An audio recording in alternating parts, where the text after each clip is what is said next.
దేవుని స్తోత్రం. ప్రభునామానికి మహిమ కలుగును గాక. కూడి వచ్చిన మీ అందరికీ యేసే నామంలో వందనాలు తెలియజేస్తున్నాము. మరి ఈ 2 దినాలు మనము రేపు పళ్ళలో పాలు పొందనైనాం కాబట్టి మనము పశ్చాత్తాపంతో సిద్ధపాటు దినాలుగా మనం ఏర్పాటు చేసుకొని ఉన్నాం. మరి మునుపు కూడా మీతో వీటి గురించి పశ్చాత్తాపం అంటే ఏంటి అనేది ప్రతి నెల చివరిలో మనం ధ్యానించుకుంటూ ఉన్నాము.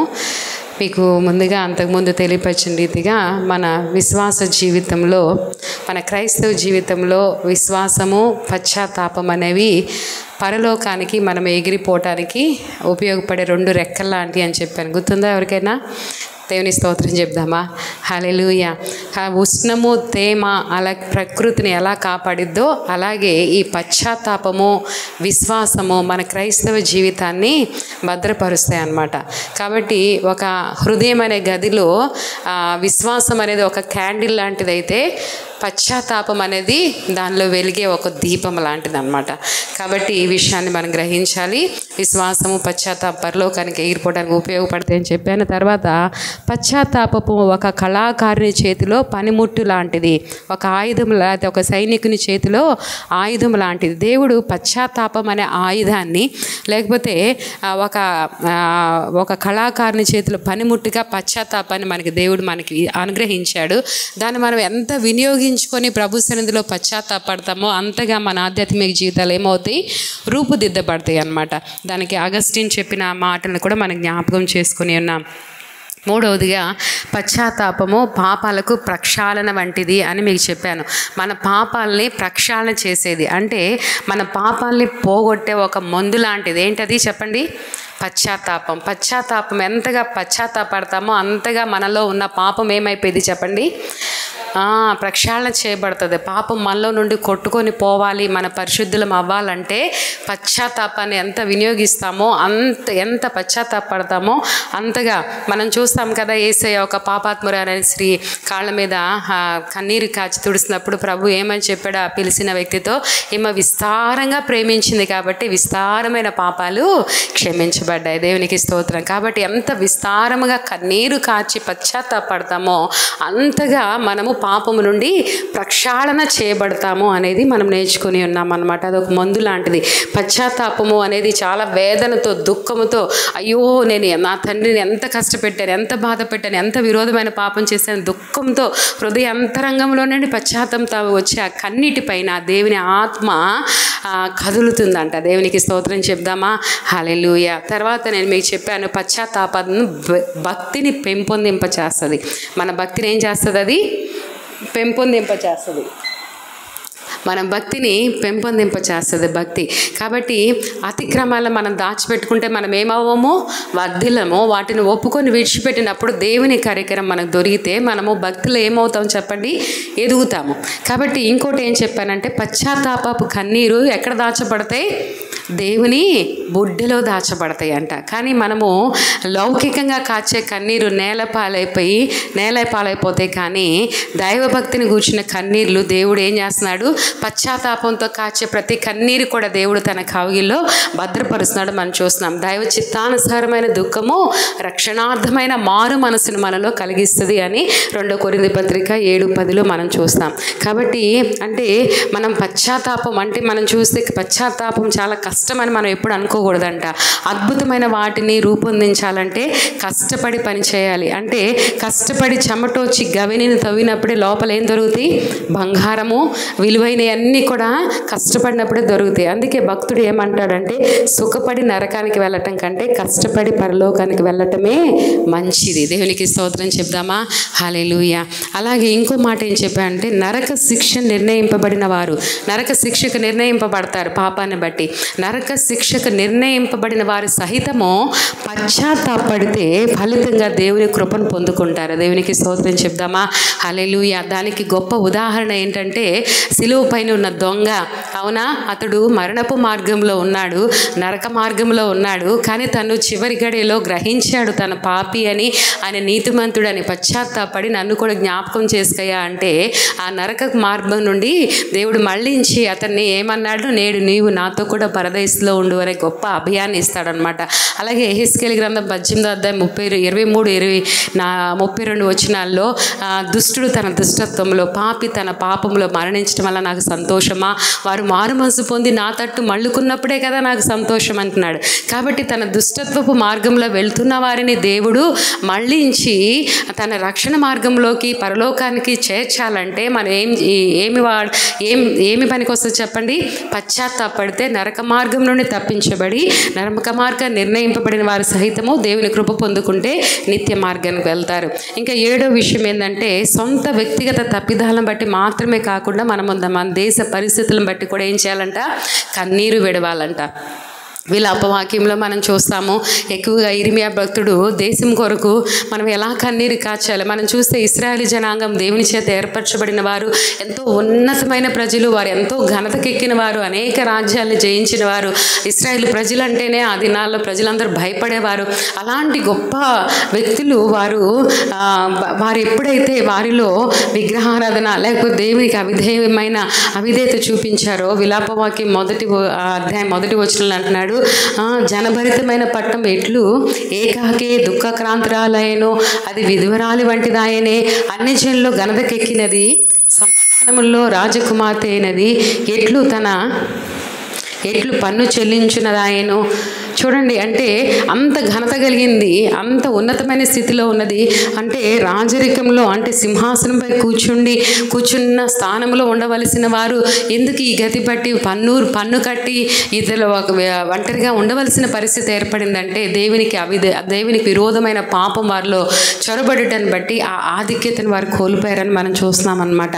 అందుకే అదే అధ్యాయంలో ఏం చెప్తాడంటే, విలాపవాక్యం 2వ అధ్యాయం 18వ వచనంలో చెప్తున్నాడు కదా, ఏమని చెప్తున్నా అంటే, జనులు హృదయపూర్వకంగా యెహోవాకు మొరపెట్టుదురు, సియోను కుమారి ప్రాకారమా, నదీ ప్రవాహం వలె నీ దివారాత్రము కన్నీరు పారనేమో. నువ్వు మరలా నీ పూర్వపు వైభవాన్ని పొందుకోవాలంటే, పూర్వం నీవు దేవునితో కలిగి ఉన్న గొప్ప ఆధిక్యతను మరలా నీవు కలిగి ఉండాలంటే ఏం చేయాలంట? దివారాత్రములు కన్నీరు పారనిమ్ము, తర్వాత విరామము కలుగనీయొద్దు, నీ కంటి పాపను విశ్రమింపనీయొద్దు అంటున్నాడు. ఏం చేయాలంట? కంటి పాపను విశ్రమింపనీయొద్దు, నీవు లేచి రేయి మొదటి జామున మొరపెట్టుము, నీళ్లు కుమ్మరించినట్లుగా ప్రభు సన్నిధిని హృదయమును కుమ్మరించుము. ఈ విధంగా నీవు చేస్తే మరలా దేవుని కృప పొందుకొని నీ పూర్వపు వైభవాన్ని మరలా నీవు పొంది ఉంటావు అని చెప్పేసి హెచ్చరిక చేస్తున్నాడు. హోషేయ గ్రంథంలో కూడా ఒక మాట ఉంటుంది, తీసి ఒకసారి చదువుదామండి. హోషేయ గ్రంథంలో మనం చూస్తే 9వ అధ్యాయం 11వ వచనం తీస్తే చదవండి. 9వ అధ్యాయము 11వ వచనం హోషేయ గ్రంథము.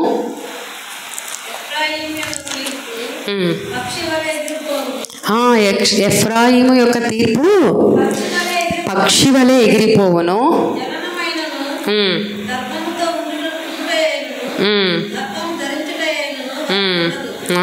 అంటే కీర్తి అంట, చూడండి, పాపం వల్ల మనుషులకున్న కీర్తి ఎలా ఎగిరిపోయిద్దంట? పక్షి ఎగిరిపోయినట్లుగా ఎగిరిపోయిద్ది. జాగ్రత్త. కాబట్టి మన కీర్తి అలా పక్షి వల్ల ఎగిరిపోకుండా ఉండాలంటే, దేవుడు మనకి ఇచ్చిన రాజులైన యాజక వంశంలో మనం చేర్చి కుమారులుగా ఉండగలిగే గొప్ప ఆధిక్యతను దేవుడు మనకి ఇచ్చాడు. కాబట్టి దాన్ని మనం కాపాడుకొనుటకు ఏం చేయాలంట? దివారాత్రులు కన్నీళ్లు విడుచుచు విరామము లేకుండా, కంటి పాపను విశ్రమింపనీయకుండా, దేశ క్షేమము కొరకు, మన ప్రజల క్షేమము కొరకు ఏం చేయాలంట?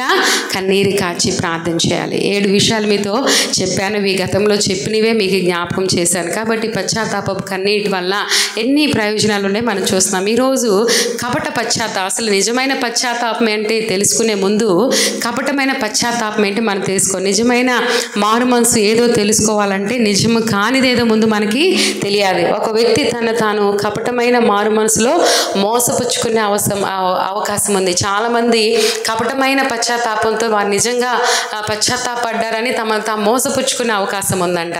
అగస్టిన్ భక్తుడు అంటాడు, పశ్చాత్తాపం చాలా మందిని శాపానికి గురి చేస్తుంది అంటున్నాడు. అంటే సరైన అవగాహన పశ్చాత్తాపం గురించి తెలియక ప్రజలు శాపానికి గురి అవుతున్నారు అంటున్నాడు. చాలామంది అది అని అగస్టిన్ చెప్పడం మనం చూస్తాం. కాబట్టి 3 విషయాలు నేను మీకు చెప్తాను కపట పశ్చాత్తాపం గురించి. అంటే ఏది పశ్చాత్తాపం కాదో అనే దాని గురించి చెప్తాను. పశ్చాత్తాపంలో మొదటి మోసం చట్టానికి భయపడ్డ, అంటే భయం. ఏదన్నా ఒక పాపము అంటే వారు పాపం చేస్తూ జీవిస్తూ ఉంటారు, చాలా కాలం ఆ పాపం వారిలో ఉంటుంది. ఏదో ఒక సందర్భంలో దేవుడు వాళ్ళకి ఎదురుపడి, అయ్యా నువ్వు చేస్తున్న పాపం ఇది, ఈ పాపంలో నువ్వు ఉంటే ఇలా నీ బ్రతికి ఇలా వెళ్ళిపోయిద్ది అని చూపించినప్పుడు సడన్గా వాళ్ళకి ఏమొచ్చేసేది, అప్పుడు దాకా ఏంటి గుర్తింపు లేదు, అవగాహన లేదు, తమను తాము తొంగి చూసుకున్నది లేదు. అప్పుడు వాళ్ళకి ఏమొస్తుంది సడన్గా, అవును కదా నేను ఈ స్థితిలో ఉన్నానా, ఈ మార్గంలో ఉన్నానా, కాబట్టి నేను నాకేం జరిగిద్దో అని వెంటనే ఏం చేస్తారు, భయపడి మళ్ళుకుంటారు. కానీ తర్వాత కొన్ని రోజుల తర్వాత ఏమైపోతారు, వాళ్ళ మనస్సాక్షి వాత వేయబడిన మనస్సాక్షిగా అయిపోయి మళ్ళీ అదే తప్పిదంలో జీవిస్తూ ఉంటారనమాట. కాబట్టి చాలా కాలం పాపంలో జీవిస్తున్న వ్యక్తిని దేవుడు పట్టుకొని ఎటువంటి ప్రమాదకరమైన మార్గంలో ఉన్నాడు ఆ వ్యక్తికి చూపించినప్పుడు ఆ వ్యక్తి వేదన పడతాడంట, బాధపడతాడంట. తర్వాత అతడు పాపము చేసినందుకు నేను చాలా బాధపడ్డాను, అదే పశ్చాత్తాపం అనుకుంటాడంట. అర్థమవుతుందా నేను చెప్పేది? అంటే నేను పాపం చేసే దేవుడు, నేను పాపం మార్గంలో అందరూ నాకు తెలియలేదు, నేను పాపం చేస్తాను, దేవుడు నన్ను పట్టుకున్నాడు, చూపించాడు. ఆ టైంలో నేను చాలా బాధపడ్డాను, వేదన చెందాను. ఆ బాధపడిందే, ఆ వేదన చెందిందే ఏమనుకుంటున్నారు, పశ్చాత్తాపం అనుకుంటున్నారు. బాధపడ్డావు, వేదన చెందావు, ఆ పాపంలో నుండి బయటపడ్డావా, ఆ పాపం నుండి మళ్ళుకున్నావా, అది ఇంకా మరి ఎన్నడూ చేయకుండా ఉంటున్నావా? అర్థమవుతుందా? అలా చాలామంది నేను బాధపడ్డానుగా, నా పాపం నాకు చూపించినప్పుడు నేను చాలా బాధపడ్డానుగా, నేను రియలైజ్ అయ్యానుగా. ఫర్ ఎగ్జాంపుల్ బైబిల్లో మీకు ఇద్దరు వ్యక్తులు నేను చూపిస్తాను. ఆహాబు గురించి మీకు తెలుసు. ఆహాబు రాజు చాలా దౌర్భాగ్యమైన పని చేశాడు, మనకు తెలుసు కదా. నాబోతు పొలం విషయంలో ఎన్నో చేశాడు. నాబోతు పొలం విషయంలో అది అన్యాయంగా నాకు అది కావాలి అని అన్నప్పుడు అతన్ని చంపించేసి ఆ పొలాన్ని తీసుకున్నప్పుడు దేవుడు తన ప్రవక్తను పంపించి ఎక్కడైతే అతను చనిపోయాడు అదే పొలంలో కుక్కలు వచ్చి నీ యొక్క రక్తాన్ని నాకుతాయి అని చెప్పినప్పుడు ప్రవక్త మాట విన్నప్పుడు భయభ్రాంతుడైపోయాడు. అయ్యో అని చాలా ఏడ్చాడు, బాధపడ్డాడు. కానీ ఆ పాపమును వెనక్కి తీసుకోగలిగాడా? ఆ పాపం విషయంలో పశ్చాత్తాపడ్డా? పడలేదు. అలాగే యూదా గురించి ఆలోచన చేస్తే యూదా తను తప్పు చేసినప్పుడు, తన తప్పు తెలిసినప్పుడు రియలైజ్ అయ్యి ఏమయ్యాడు, బాధపడ్డాడు, దుఃఖపడ్డాడు, వెళ్ళి ఆ డబ్బు తిరిగి ఇచ్చేశాడు. కానీ ఏం పడలేదు, పశ్చాత్తాపడలేదు. అర్థమవుతుందా? కానీ అలా దుఃఖపడటమే పశ్చాత్తాపం అని భ్రమలో బ్రతికేవారు లోకంలో చాలామంది ఉన్నారు. అవును నేను తప్పు చేశాను కాబట్టి ఆ విషయంలో నేను చాలా బాధపడ్డాను, చాలా వేదన చెందాను, అది పశ్చాత్తాపం అని భ్రమపడుతున్నారు. కానే కాదనమాట. కాబట్టి ఇది ఏంటంటే మారు మనసు కలగకుండా భయభ్రాంతికి లోనవుతారనమాట. కొంతమంది ఏమవుతారు, మారు మనసు పొందరు కానీ భయభ్రాంతికి లోనవుతారు దేవుడు వాళ్ళ పాపాలు ఎత్తి చూపించినప్పుడు. కానీ అది పశ్చాత్తాపం అనుకోవటము పొరపాటు, అది పశ్చాత్తాపము కానేరు అనమాట. కాబట్టి దానికి ఉదాహరణగా మనం ఎవరిని చూసామో, యూదా అలాగే ఆహాబు. తర్వాత మరి ఒకటి మోసపూరితమైన పశ్చాత్తాపానికి రెండో ఇది ఏంటంటే మనం చూస్తే మరి ఒక మోసపూరిత మారు మనసు అనేదానికి కపట పశ్చాత్తానికి రెండో విషయమైన పాపం చేయకూడదని తీర్మానం చేసుకుంటారు. అర్థమైందా? అంటే పాపం ఒక వ్యక్తి ఉద్దేశపూర్వకంగా ప్రమాణం చేస్తాడు, నేను ఇంకెప్పుడు పాపం చేయను అని ఉద్దేశపూర్వకంగా ప్రమాణం చేస్తారు. ఎప్పుడు చేస్తారు అట్లాంటి ప్రమాణాలు? ఎప్పుడు చేసుకుంటా అంటే ఒక ఎగ్జాంపుల్, మరణ పడక మీద ఉన్న వ్యక్తి ఎన్నో తీర్మానాలు ప్రమాణాలు చేస్తాడు కదా. దేవుడు నన్ను బాగు చేస్తే వాటన్నిటి నుండి నేను ఇలా చేస్తాను, అలా చేస్తాను, నేను తప్పకుండా నెరవేరుస్తానని ఆ మరణ పడకలో ఏమవుతారు, చాలా తీర్మానాలు లేకపోతే మొక్కుబడులు చేసుకుంటారు. స్వస్థత కలిగిన తర్వాత ముందు ఎలా జీవించారో అలాగే జీవిస్తారు, ఆ తీర్మానాలన్నీ మర్చిపోతారు. అంటే పాపం చేయను అని ఏ సందర్భాల్లో ప్రజలు తీర్మానం చేసుకుంటారంటే, ఒకటి అధికమైన బాధలో, పాపం వల్ల పరిణామాన్ని బట్టి అధికమైన బాధ కలిగినప్పుడు తీర్మానం చేసుకుంటారు దేవుడి దగ్గర. భవిష్యత్తులో జరగబోయే హానికరమైన మరణము లేకపోతే నరకానికి భయపడి ఏం చేస్తారు, తీర్మానాలు చేసుకుంటారు. ఇంకోసారి ఒక పాపి తాను మరణించి దేవుని న్యాయం సింహాసనం ఎదుట నిలబడాలని తెలిసినప్పుడు ఏం చేస్తారు, అమ్మో దేవుని సింహాసనం ఎదుట నిలబడాలా, అంత భయంకరమైన పరిస్థితియా, అమ్మో నేను ఖచ్చితంగా పాపం చేయను అంటే దేవుని మందిరంలో వాక్యాలు బోధిస్తున్నప్పుడు దేవుని న్యాయపీఠం ఉంది, ప్రతి ఒక్కరు కూడా ఆయన ఎదుట తమ పాపాలు ఒప్పుకొని విడిచిపెట్టాలి, దేవుని సింహాసనం ఎదుట తీర్పు జరుగుతుందని విన్నప్పుడు భయపడి ఏం చేస్తారు, పాపం నుండి నేను విడుదల పొందుతాను అని చెప్పేసి తీర్మానం చేసుకుంటారనమాట. తర్వాత వారికున్న ఉన్న స్వాభిమానం అంటే వారి మీద ఉన్న వారికి అభిమానాన్ని బట్టి మరణ పడక మీద ఏం చేస్తారు? తీర్మానాలు తీసుకుంటూ ఉంటారనమాట. కాబట్టి కానీ పాపంపై ఉన్న ప్రేమ దాన్ని తర్వాత ఏం చేస్తుందంటే, వారికి పాపం పైన ప్రేమ ఉంది కానీ భయపడి తీర్మానం తీసుకున్నారు. ఆ పాపం పైన ఉన్న ప్రేమ తర్వాత ఏం చేస్తుంది? వారు తీసుకున్న తీర్మానాన్ని అణచివేసి ఆ పాపాన్నే ప్రేమించేటట్లుగా చేస్తుంది అనమాట. కాబట్టి ఆవేశంతో చేయబడే తీర్మానాలు ఎప్పుడు కూడా పశ్చాత్తాపానికి కారణం కానే కాదనమాట. అవి ఆవేశపూర్వకంగా తీసుకునే తీర్మానాలే కానీ పశ్చాత్తాపంతో వచ్చిన తీర్మానాలు కాదు. మరణానికి భయపడో, తీర్పుకు భయపడో, రోగానికి భయపడో, లేకపోతే దేనికో భయపడో, అప్పటికప్పుడు అమ్మో దేవుని దేవుని తీర్పుకు భయపడి అప్పటికప్పుడు తీసుకునే తీర్మానాలు పశ్చాత్తాపానికి కారణాలు కానే కాదనమాట. 2 విషయాలు చెప్పాను మీకు. ఒకటి ఏం చెప్పాను? మొదటిగా కపట పశ్చాత్తాపం, మొదటి మోసము చట్టానికి భయపడి, అంటే వారు చేసిన తప్పని భయపడి అప్పుడు భయభాంతులు ఏం చేస్తారు? అప్పటికప్పుడు పాపాన్ని తెలుసుకొని దాన్ని వదిలిపెట్టరు అనమాట. రెండోది పాపం చేయము అని చెప్పేసి రకరకాల కారణాలు బట్టి తీర్మానం తీసుకుంటారు కానీ ఆవేశపూర్వకంగా తీసుకుంటారు. అది పశ్చాత్తాపానికి కారణం కాదు. కపట పశ్చాత్తాపం యొక్క 3వ లక్షణం ఏంటంటే ఎన్నో మార్గాలను వదులుకుంటారు. చాలా పాప మార్గాలు వదులుకుంటారు కానీ పాపం అనేది వదులుకుంటారు కానీ ఆ పాపంలో ఇంకో పాపం చేస్తారు. అర్థమవుతుందా? ఫర్ ఎగ్జాంపుల్ పాపంను వదిలివేయటం గొప్ప విషయమే. ఒక వ్యక్తి లోకంలో గొప్ప విషయం ఏంటంటే ఒక వ్యక్తి ఒక చెడ్డ అలవాటుని మానుకుంటే నిజంగా అది సెలబ్రేట్ చేయాలి. బర్త్డే కాదు మనం సెలబ్రేట్ చేయాల్సింది, డెత్ డే కాదు. ఎవరైనా ఒక పాపపు మార్గాన్ని విడిచిపెడితే మనం సెలబ్రేట్ చేయాలి. ఫర్ ఎగ్జాంపుల్ ఒక సిగరెట్ తాగే వ్యక్తి దాన్ని మానుకోవటం చాలా కష్టతరం. ఒక త్రాగబోతు దాన్ని మానుకున్నాడంటే చాలా గొప్ప విషయం. ఒక సిగరెట్ తాగే వ్యక్తి దాన్ని మానుకున్నాడంటే చాలా చాలా గొప్ప విషయం. జూదం చేసేవాడు దాన్ని వదిలిపెట్టాడంటే చాలా గొప్ప విషయం. అర్థమవుతుందా? దేనికి బానిసలు అయిపోయారో దాని నుండి విడుదల పొందటం గొప్ప విషయమే. కానీ ఒక పాపాన్ని అంటే ఒకడు తన పాపంలో కొన్నిటిని వదులుకోవచ్చు, మరికొన్ని పాపాలను అలాగే ఉంచుకుంటాడంట. ఫర్ ఎగ్జాంపుల్ బైబిల్ గ్రంథంలో హేరోదు అనే వ్యక్తికి చాలా ఘనత ఉంది, చాలా గొప్పవాడు, ఎన్నో గొప్ప కార్యాలు చేశాడు కానీ ఒక్క విషయంలోనే వదిలిపెట్టుకోలేకపోయాడు. ఏంటి? తన సహోదరుని భార్యను ఉంచుకున్నాడు. అవునా? అది పాపమే. అంటే చాలా పాపాలను వదిలిపెట్టవచ్చు కానీ ఒక పాపాన్ని ఒకటంటే ఒక కొత్త పని మనిషిని పెట్టుకున్నప్పుడు పాత మనిషిని వదిలిపెట్టినట్లుగా ఒకటి అంటే ఆ హృదయంలో మార్పు లేదు. అర్థమవుతుందా? హృదయంలో మార్పు. ఒక పాపాన్ని వదిలిపెడుతున్నారు, తర్వాత ఏం తెచ్చిపెట్టుకుంటున్నారు? ఇంకోటి కొత్తగా తెచ్చిపెట్టుకుంటున్నారు. కాబట్టి దాన్ని కూడా దాన్ని ఏమంటారు చెప్పండి? అది కూడా పశ్చాత్తాపము కానే కాదనమాట. ఒక క్రొత్త పాపం యొక్క మోజులో పడి పాత పాపాన్ని వదలొచ్చు, ఒక క్రొత్త పనివాని కొరకు పాతదాన్ని తీసేసినట్లుగా చేస్తారంట. ఒక పాపం యొక్క స్థానంలో వేరొక పాపం చేర్చుకోవడము పాపమునకు స్థానభ్రంశం కలిగించింది కానీ హృదయంలో అదే స్థితిలోనే వాళ్ళు ఉంటారనమాట. పాపానికి స్థానభ్రంశం జరుగుతుంది. ఒక పాపం పోతుంది, ఇంకో పాపం వస్తుంది. కాబట్టి ఇంకోటి ఏంటంటే ఒక పాపము ఇంకా ఏ సందర్భాల్లో ఇంకొకటి విషయం ఏంటంటే కొంతమంది ఎలా ఉంటారంటే ఒక పాపము కృపా బలము చేత కాకుండా వివేకమైన కారణాల వల్ల వదిలిపెట్టవచ్చు.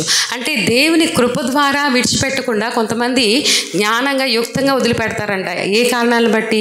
ఒక వ్యక్తి పాపంలో పడిపోయినప్పుడు ఈ పాపం వల్ల నాకు చాలా డబ్బు వేస్ట్ అవుతుంది, ఈ పాపం చేస్తే నాకు చాలా ఆరోగ్యం దెబ్బతింటుంది, ఈ పాపం చేస్తే నాకు ఆస్తి నష్టం కలిగిద్ది, లేకపోతే ఈ పాపం జోలికి చేస్తే నా పొరుగు పోయిద్ది.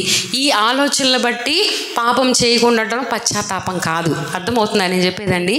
ఈ కారణాలను బట్టి పాపం చేయకుండా ఉండటం పశ్చాత్తాపం కాదు. అమ్మో నేను ఈ పాపం చేస్తే నా పరువు పోయిద్దేమో అంటే మనసు మారలా. ఏంటి? తన పరువు గురించి. ఈ పాపం చేస్తే నాకు ఆస్తి నష్టం కలిగిద్దేమో, ఈ పాపం చేస్తే నాకు ఆరోగ్యం క్షీణించిపోయిద్దేమో అనే ఆలోచనతో పాపాన్ని వదిలిపెడితే అది నిజమైన పశ్చాత్తాపము కాదు. ఏది నిజమైన పశ్చాత్తాపం కాదు మీకు చెప్పింది అర్థమైంది అనుకుంటున్నాను. నిజంగా పాపం వదిలిపెట్టడం కృపావరం. ఆ వ్యక్తిలోని దేవుని కృపావరం ఒక వ్యక్తిలో చొరబడినప్పుడు మాత్రమే నిజంగా వారు పాపాన్ని వదిలిపెట్టి పశ్చాత్తాప్తులు అవుతారనమాట. వెలుగు ప్రకాశించినప్పుడు నల్లటి వాతావరణం అంతా ఎంత నల్లగా ఉన్న చీకటి గది రూమ్ అయినా వెలుగు ప్రకాశించినప్పుడు దానిలో ఉన్న చీకటి అంతా కూడా పోయినట్లుగా ఆ వెలుగు అంటే పశ్చాత్తాపం అనే వెలుగు మన హృదయంలో ప్రవేశిస్తే మనలో ఎలాంటి చీకటి కార్యాలు కూడా తావు ఉండదన్నమాట. చివరిగా నేను ఒక్క విషయం చెప్పి నేను ముగిస్తాను. నేను ఒక విషయం చదివినప్పుడు నాకు చాలా ఆశ్చర్యం అనిపించింది. 3 వ్యక్తులంట పాపం, వాళ్ళు 3 వ్యక్తులు కలిసి మాట్లాడుకుంటున్నారు. వింటున్నారమ్మా? 3 వ్యక్తులు కలిసి మాట్లాడుకుంటున్నారు. వాళ్ళు ఒక్కొక్కళ్ళు వాళ్ళ పాపాన్ని ఎలా వదిలిపెట్టారని చెప్తూ ఉన్నారనమాట. ఎలా వదిలిపెట్టారు వాళ్ళ పాపాలని మాట్లాడుకుంటుంటే మొదటి వ్యక్తి చెప్పాడంట, నేను పరలోక సుఖాలను గురించి ఆలోచించినప్పుడు, వింటున్నారా, పరలోక సుఖాల గురించి, పరలోకం ఎంత అందంగా ఉంటుంది, ఎంత వైభవంగా ఉంటుంది, ఎంత ఆనందంగా ఉంటుంది, ఎంత ఆహ్లాదంగా ఉంటుంది, ఎంత సంతోషంగా ఉంటుంది అని నేను ఆలోచించినప్పుడు నా పాపాన్ని నేను వదిలేశాను అని చెప్పాడంట. వింటున్నారా? రెండో వ్యక్తి అన్నాడంట, నేను నరకం ఎంత బాధకరమైందో నేను ఊహించినప్పుడు, నరకం ఎంత బాధకరమైందో, అక్కడ అగ్ని ఆరదు, పురుగు చావదంటే, ఒక్క చుక్క నీటి కొరకు వ్యక్తి బతిమలాడుతున్నాడంటే అది ఎంత భయంకరమైన ప్రదేశమో, అది ఎంత బాధకరమైన ప్రదేశమో నేను ఆలోచించి పాపాన్ని వదిలిపెట్టేశాను అని చెప్పాడంట. విన్నారమ్మా? మొదటి వ్యక్తి ఏం చెప్పాడు? పరలోకం ఎంత సంతోషంగా ఉంటుందో, ఎంత ఆహ్లాదకరమైన స్థలమో విన్నప్పుడు నేను పాపాన్ని వదిలిపెట్టానని చెప్తే, రెండో వ్యక్తి ఏం చెప్పాడు? నరకం ఎంత బాధకరమైందో, అక్కడ ఎంత వేదన ఉంటుందో తెలిసినప్పుడు నేను పాపాన్ని వదిలిపెట్టానని చెప్పాడంట. ఇంకా మూడో వ్యక్తి టైం వచ్చింది. ఆ మూడో వ్యక్తి, నేను దేవుని ప్రేమను తలంచినప్పుడు పాపాలన్నిటినీ వదిలేశాను అని చెప్పాడంట. దేవుని ప్రేమను తలంచినప్పుడు నా పాపాలన్నీ నేను వదిలేశాను. ప్రేమ గల దేవుని నేను ఏ విధంగా ఇంకా నా జీవితం ద్వారా ఎలా కించపరచగలను అని చెప్పాడంట. దేవునికి స్తోత్రం చెప్దామా? హల్లెలూయా. ఇప్పుడు మీరు ఆలోచన చేయండి, మీరు ఎందుకు పాపాలు వదిలిపెట్టి యేసయ్యను అంగీకరించారు? పరలోక సంతోషం కోసం ఆశపడా, లేకపోతే నరకంలో వేదన తప్పించుకోవాలన్నా, లేకపోతే హృదయపూర్వకంగా యేసయ్య ప్రేమను రుచి చూచి ఇంత ప్రేమని ఆయన దగ్గర పొందుకున్న తర్వాత ఆయన వదిలిపెట్టి నేను ఎక్కడికి వెళ్ళగలను అని చెప్పి పాపాన్ని వదిలిపెట్టారా?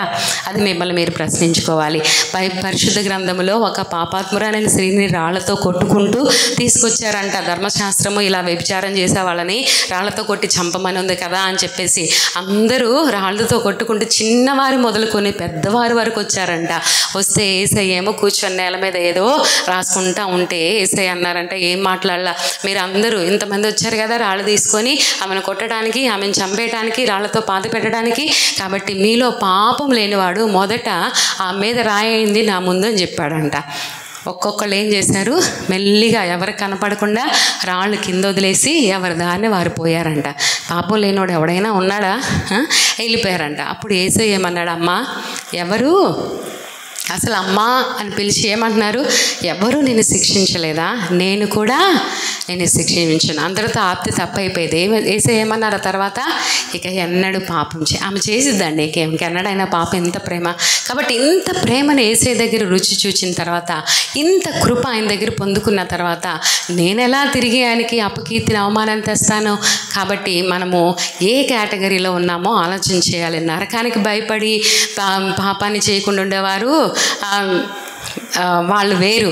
అలాగే పరలోక ఆనందాన్ని ఆశించి పాపం చేయకుండా ఉండడం వేరు. యేసయ్యని ప్రేమించి పాపం చేయకుండా ఉండటం అనేది గొప్ప భాగ్యం. మనం ఏ స్థితిలో ఉన్నామో ఆలోచించేద్దాం. కాబట్టి పశ్చాత్తాపం అంటే ఏంటో మీకు అర్థమైంది కదా? దేవుడు మన పాపం చూపించినప్పుడు బాధపడ్డాను కాబట్టి పశ్చాత్తాపడ్డాను అనుకుంటే అది రాంగ్. తర్వాత ఒక పాపాన్ని మానేశాను కదా అని చెప్పి ఇంకో పాపం ఉంచుకుంటే అది కూడా రాంగ్. మరణ పడకల్లో ఆపదల్లో నువ్వు మొక్కుబళ్ళు చేసుకొని ఆ సమయంలో తీర్మానం చేసుకుంటే అది కూడా పశ్చాత్తాపం కాదు.